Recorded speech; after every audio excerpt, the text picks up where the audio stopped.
Pemberontak Houthi Yaman eksekusi mati 9 mata-mata yang bekerja untuk Arab Saudi.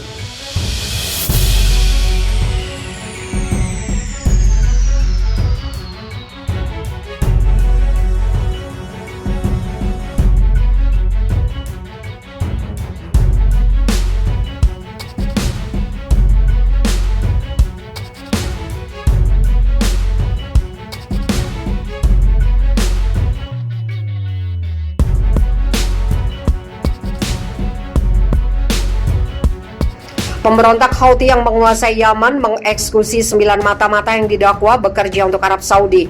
Eksekusi itu cukup mengerikan di mana 9 mata-mata disuruh tidur tengkurap dan ditembak dari belakang. Mata-mata itu dibawa ke tengah lapangan dengan tangan terikat. Eksekusi itu disaksikan sejumlah orang yang sebagian besar pendukung Houthi.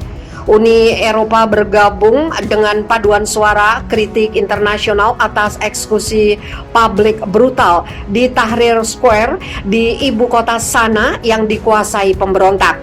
9 orang itu termasuk diantaranya lebih dari 60 orang yang dituduh terlibat dalam pembunuhan Sareh Al-Samad, seorang pejabat senior Houthi pada April 2018. Mereka juga didakwa dengan mata-mata untuk koalisi pimpinan Saudi yang telah berperang melawan pemberontak selama bertahun-tahun. Orang-orang yang dihukum mengenakan pakaian penjara berwarna biru langit dengan tangan terikat di belakang punggung. Penjaga bertopeng membawa mereka ke area terbuka dan memaksa mereka untuk berbaring tengkurap. Petugas lain dengan senapan menembak mereka sampai mati di bagian punggung atau kepala. Salah satu yang dieksekusi tampak ketakutan saat menunggu gilirannya untuk ditembak. Seorang Houthi bersenjata terlihat memegangnya erat-erat mungkin agar dia tidak jatuh. Sekretaris Jenderal PBB Antonio Guterres mengatakan persidangan di mana ke-9 orang tersebut divonis dan dijatuhi hukuman mati tidak memenuhi syarat fair trial dan due process.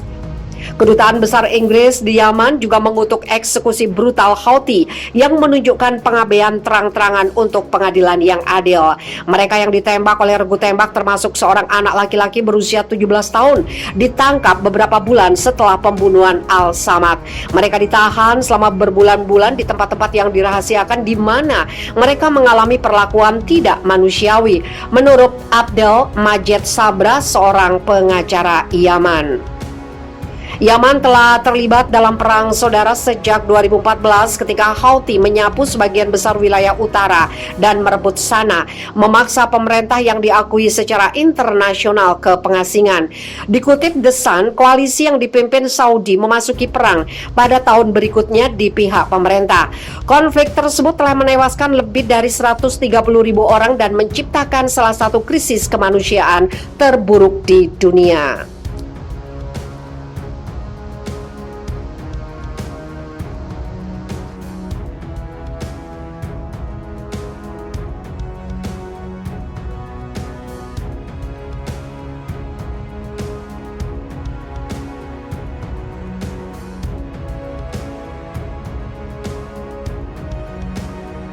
Musuh bebuyutan Israel bahagia Taliban kuasai Afghanistan.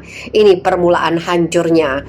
Keberhasilan Taliban menguasai Afghanistan mendapat sambutan dari faksi dan rakyat Palestina. Bagi rakyat Palestina, kemenangan Taliban atas pemerintahan yang disokong Amerika Serikat itu menjadi permulaan hancurnya kekuatan tirani dan penjajahan global. Salah satu yang bahagia dengan kemenangan Taliban itu adalah musuh Israel. Sambutan Palestina atas kemenangan Taliban itu muncul dari milisi Palestina, sebuah faksi politik pejuang Palestina. Milisi Palestina yang merupakan musuh Israel dalam perjuangan Palestina senang banget dengan keberhasilan Taliban mengkudeta Presiden Ashraf Ghani. Musuh Israel respon Taliban menang. Dukungan milisi Palestina untuk Taliban ini dimuat dari koran di Palestina edisi 17 Agustus 2021 loh. Kepala Biro Politik milisi Palestina Ismail Haniyeh mengucapkan selamat kepada Taliban telah sukses pukul mundur penjajah dari tanah Afghanistan. Hengkangnya penjajah dari tanah Afghanistan adalah permulaan hancurnya semua kekuatan zalim tirani di Afghanistan, terutama penjajahan Israel di Palestina, ujar Ismail. Sebagaimana kabar surat kabar yang dibacakan oleh Muhammad Hussein, relawan kemanusiaan Indonesia di Gaza. Haniah dalam pembicaraan telepon kepada tokoh Taliban Mullah Abdul Ghani berharap kemenangan Taliban menjadi permulaan pupusnya dan hancurnya berbagai kekuatan tirani zalim yang kuasai dunia, terutama yang ingin kuasai Palestina. Haniah dalam telepon itu mengungkapkan seluruh rakyat Palestina begitu merasakan bahagia akan kesuksesan Taliban usir penjajah. Menurut tokoh milisi Palestina itu, seluruh Palestina senantiasa mengikuti perkembangan detik demi detik yang terjadi di Afghanistan. Dalam pembicaraan itu, Haniah berharap Afghanistan bisa segera kembali stabil dan tidak ada kekacauan, serta mengajak para pejabat politik dan media untuk menjaga ketertiban.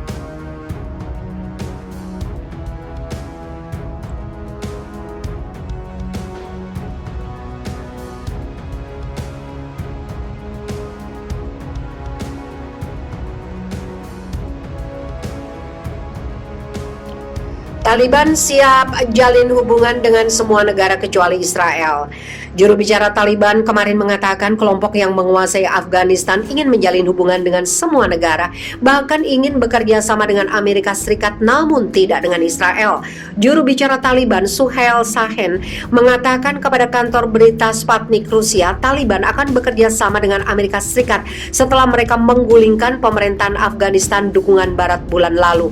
Tentu saja dalam babak baru ini, jika Amerika ingin memiliki hubungan dengan kami dan jika mereka ingin berpartisipasi dalam pembangunan kembali Afghanistan, mereka diterima, jelas Shaheen seperti dilansir laman Time of Israel Rabu 8 September.